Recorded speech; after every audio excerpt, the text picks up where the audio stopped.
Bonjour et bienvenue dans cette nouvelle vidéo. Aujourd'hui, un format un petit peu spécial que vous m'aviez demandé, c'est-à-dire suivre le parcours des personnes qu'on a accompagnées dans leur création d'entreprise et dans leur expatriation à Dubaï et voir quel est leur parcours sur Dubaï. Bonjour Aurélien. Salut Ganui. Tu vas bien? Ça va et toi? Ça va, ça va. Tu es le premier de ce nouveau concept. Écoute, ça me fait plaisir. Donc ce que je te propose pour cette première fois, c'est de te présenter. Ouais, très bien, ok. Donc moi je m'appelle Aurélien Sixou, j'ai 31 ans maintenant. Je suis sur Dubaï depuis septembre dernier, donc on approche bientôt aux 12 mois, donc bientôt un an. Je vais pouvoir faire le bilan un petit peu de la première année, de comment ça s'est passé, etc. Anciennement, je viens de la région bordelaise dernièrement où j'avais plusieurs salles de sport en France et dû à la crise Covid et à la gestion du gouvernement français, j'ai rebondi en urgence entre guillemets sur Dubaï depuis bientôt un an. Donc chef d'entreprise en France. Ouais, c'est ça, ouais. Qu'est-ce qui t'a attiré vers Dubaï? Qu'est-ce qui m'a attiré vers Dubaï? Ça a été la facilité. Ça a été déjà quand même d'un point de vue, je savais déjà de par ce qu'on en entendait un petit peu, tout ce qui était business, relations, etc., que c'était quand même très ouvert ici et que tout était possible entre guillemets. C'était un peu le nouvel Eldorado après les États-Unis. Donc ça m'a quand même plu. C'était pas mon premier choix. Moi, je m'orientais quand même vers les États-Unis ou le Canada, mais qui étaient États-Unis pour un complètement fermé, et Canada, une galère pas possible pour pouvoir y aller. Donc pourquoi Dubaï? Parce qu'en 3 semaines, grâce à vous, j'ai eu ma société et mon visa de créer, et donc hyper facile de venir s'expatrier ici, quoi. Et je regrette pas. C'est un bon retour. Et peut-être par rapport à ce que tu avais entendu en termes de business sur Dubaï, sur l'ouverture, etc., est-ce que ça se vérifie concrètement? Est-ce que tu as senti qu'il y avait des choses, tu as découvert des choses qui n'étaient pas connues à la base? Comment tu sens? C'est plus sur un mindset, hein. Tu sens qu'ici, chaque personne, elle est vraiment là pour une raison précise, hein, que généralement c'est du business, hein. Donc franchement, c'est hyper épanouissant, tu rencontres des gens dans tous les domaines, c'est vraiment bien. Moi, je suis rentré dans la crypto en arrivant sur Dubaï, j'y connaissais absolument rien. Moi, je suis dans un mindset à l'ancienne, business physique, pignon sur rue et compagnie. Et depuis que je suis arrivé ici à Dubaï, c'est vrai que je me suis vachement digitalisé, que ce soit sur les investissements crypto ou autres. Et en plus, dans mon métier de personal training, je l'étais déjà en ligne. Mais c'est vrai qu'ici, ça t'ouvre quand même des portes, des opportunités folles. L'encontre d'une rue, tu rencontres quelqu'un dans une salle de sport ou un client que tu as en coaching va t'apporter quelque chose, fait quelque chose de sa vie très spécial. Donc c'est vraiment génial comme mindset qu'on peut retrouver ici. Ça n'a rien à voir avec la France. C'est bien, c'est que du positif. Ouais, c'est clair. Est-ce que avant de venir aux Émirats, est-ce qu'il y avait quelques difficultés que tu avais? Est-ce que c'était par exemple la première fois que tu venais?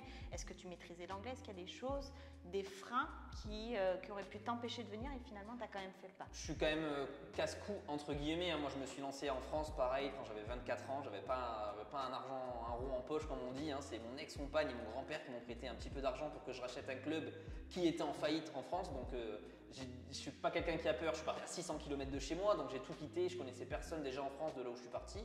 Donc vraiment, j'avais pas trop d'a priori ni de difficultés à partir sur Dubaï. Je venais pas sans rien, j'avais énormément d'argent de côté. J'avais fait l'écureuil pendant des années. C'est ce qui m'a permis de rebondir à titre personnel après la descente aux enfers due au Covid sur ma société française. Mais j'avais pas trop d'a priori du tout. Je parlais un petit peu anglais quand même. Je comprenais vraiment bien, puis j'apprends assez vite. Et puis surtout, par contre, pour les démarches difficiles, c'est vrai que je suis passé par vous, donc en l'occurrence, mais je ne me voyais pas du tout passer tout seul pour créer ton visa, créer ta société. Ça, c'était impossible pour moi. Donc j'ai préféré passer par une société. Je ne regarde pas d'être passé par vous. Du coup, c'est là aujourd'hui. C'est gentil, c'est très apprécié. Est-ce que peut-être tu peux en dire un petit peu plus sur la société, sur les démarches? Est-ce que tu as des conseils aussi pour les gens qui viennent s'installer ici vis-à-vis de l'administratif? Au vu de l'administratif, j'ai suivi tout ce que tu as dit et au final, tu et ton équipe, vous êtes occupés de tout. Même si j'étais en France, j'étais jamais venu à Dubaï, donc c'est vous qui avez tout fait à distance. Et on a validé ça lors de mon premier passage à Dubaï, donc avec un visa touriste classique, où j'ai récupéré à la fin de mes vacances, c'était des vacances genre repérage, j'ai récupéré mon visa donc, de résident pour 3 ans. Donc franchement, j'ai rien fait trop de mon côté, quoi. À part vous envoyer les documents que vous m'avez demandé et payer. sinon j'ai rien. Ouais, voilà. Mais sinon, non, j'ai rien fait. Donc en fait, j'ai pas trop de conseils à part vous écouter et suivre et faire tout ce qu'il faut. Bien sûr. J'ai pas pris d'initiative perso. Voilà, je connaissais pas du tout. Je me suis pas renseigné du tout. Donc du coup, non, je me suis vraiment laissé guider. Et c'est ce que je conseille, de se laisser guider. Et surtout pas, je pense, au contraire, de prendre des initiatives perso dans un pays qu'on connaît pas. Ça, moi, je le conseille pas. Je conseille vraiment à tout le monde de passer par quelqu'un, quoi. Voilà. Bien sûr. Bon, en général, c'est comme ça qu'on gagne du temps C'est ça. et le temps, c'est de l'argent. Peut-être petite question qui me revient assez régulièrement et je pensais aussi au fait que tu parlais d'avoir fait l'écureuil en amont. Il y a beaucoup de personnes qui souhaitent se lancer aux Émirats et qui se demandent un petit peu quel est le montant qu'il faut prévoir au départ pour pas être trop en difficulté longtemps que la nouvelle activité se lance. Bien sûr. Bah, alors ça, je pense que ça dépend de chaque personne, déjà du niveau de vie de la personne. Si tu vas habiter sur la marina, forcément, ça sera plus cher que si tu décides de t'éloigner un petit peu des quartiers un petit peu chers. Bah, tu comptes ta création de société, ton visa, une année de loyer, parce que donc on sait ici qu'il faut payer généralement le loyer en une seule fois. Vaut mieux partir comme ça, même si tu trouves il y a des facilités. Vaut mieux quand même partir avec ça en tête, de se dire on a quand même un an de loyer.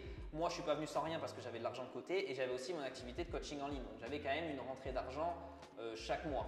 Mais si je pouvais donner une enveloppe, moi je dirais dans les 25 000 euros, tu vois, pour l'année, quand tu arrives ici. Moi j'ai tendance à dire au moins 6 mois d'avance. Ouais, voilà. Le temps que ça se lance. Voilà. Et du coup, pour recentrer un petit peu sur ton activité, est-ce que dans le domaine du sport, est-ce que tu as senti qu'il y a un engouement, il y a de la demande? Et vis-à-vis des concurrents, comment ça se passe? Vis-à-vis des concurrents, moi j'en rencontre tout le temps parce que donc, on est dans les salles de sport. Ici, c'est incroyable le marché du coaching. Sans blague, donc moi je suis inscrit au Binous, c'est une des plus grandes salles de sport de Dubaï. Et puis après, je coach des gens donc, dans leur résidence. C'est ça qui est très fort ici, c'est que dans chaque résidence, tu as une salle de sport. Donc le marché du sport, il est open, quoi. Il n'y a pas trop de coachs.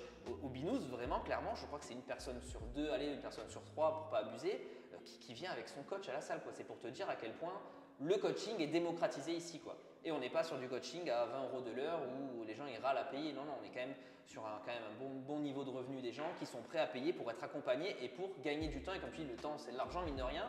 Moi, dans mon secteur d'activité, payer un petit peu, tu gagnes beaucoup de temps. Tu vois, tu gagnes beaucoup de temps sur ta progression, sur ta remise en forme, sur ta perte de peau ou ta prise de muscle.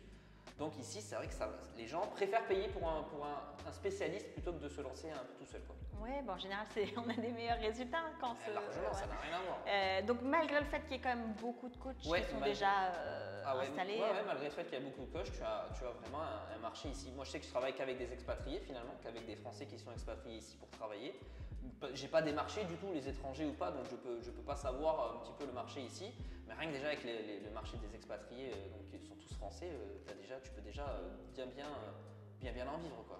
Ouais, remplir ton agenda. Ouais, exactement. Petite question peut-être pour ceux qui voudraient se lancer dans le sport, en combien de temps tu as eu tes premiers clients et comment tu les as eus? Donc moi, j'avais déjà mon activité de coaching en ligne, donc j'étais pas pressé pour trouver du travail ici des clients. J'ai laissé faire le bouche à oreille et les réseaux sociaux en fait prendre un petit peu d'ampleur et puis après tu commences à avoir ton premier client et puis le bouche à oreille, deuxième client, troisième client, etc. Et puis ça démarre comme ça et ça a mis 4 mois à peu près. 4 mois, ouais. Sans forcer vraiment, sans faire de pub ni rien. J'avais mis une annonce sur Dubaïsel où j'ai eu quelques contacts. Dubaïsel, donc le bon coin actuel, je précise pour les gens qui ne connaissent pas du coup. J'ai mis une annonce et puis voilà, ça a commencé comme ça. Et puis après, c'est vraiment que du bouche à oreille. D'accord. Et peut-être, est-ce que éventuellement tu as une spécificité par rapport aux autres coachs? Comment tu t'es vendu? Moi, comment je me suis vendu, entre guillemets, en disant ce que je fais, en racontant surtout mon parcours. Donc ça fait plus de 10 ans maintenant que je suis diplômé. Je suis athlète aussi en bodybuilding naturel, donc sans produit. Donc c'est vrai que les résultats, c'est vraiment naturel comme on dit. Donc tu les as par la force de tes connaissances et pas par autre chose. Gérant de salle de sport, donc voilà, moi je suis en montrant vraiment que j'étais passionné. Voilà, je suis quelqu'un qui étudie tout le temps. Je me suis pas arrêté à mon diplôme qui est nul en termes de connaissances, un diplôme français. Même s'il est sur quelques temps, il ne t'apprend pas grand chose, il faut vraiment continuer ta formation tout au long de ta carrière. Et donc moi c'est ce que je fais, c'est ce que les gens ont apprécié. En plus de ma personnalité sur les réseaux, je suis quand même assez actif. Donc du coup c'est ce qui plaît aux gens, j'ai l'impression. Oui, moi je suis totalement d'accord. On reparlera peut-être des réseaux sociaux. Est-ce que éventuellement tu as un projet en cours qui te tient à cœur, que tu aimerais partager? Ouais, clairement, chose qui n'était pas du tout prévue et qui est vraiment due à l'arrivée à Dubaï finalement et au partage aussi un peu sur les réseaux sociaux, c'est la sortie d'une application mobile, encore une fois dans une optique de digitaliser à fond plutôt qu'à l'ancienne mon business physique avec pignon sur rue et tout, de se diversifier et digitaliser. J'ai une grosse application mobile qui sort destinée à l'international. Donc c'est une application qui va être à destination des coachs, c'est pas uniquement pour moi, c'est que tu vas pouvoir rentrer et payer une location pour pouvoir accéder à une application de coaching pour pouvoir coacher tes élèves.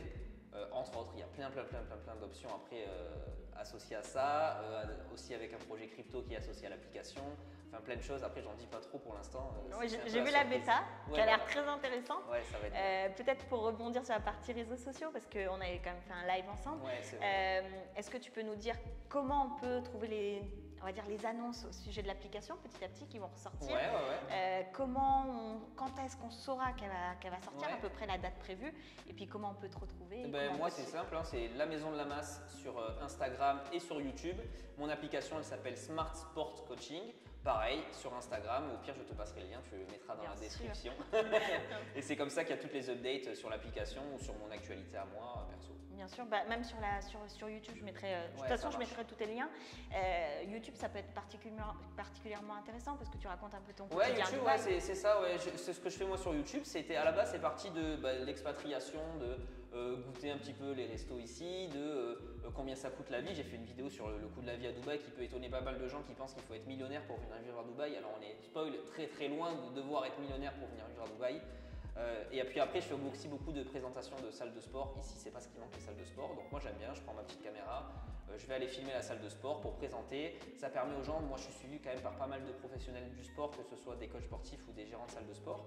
Et ça permet de voir ce qui se passe vraiment à l'étranger pour peut-être amener des concepts.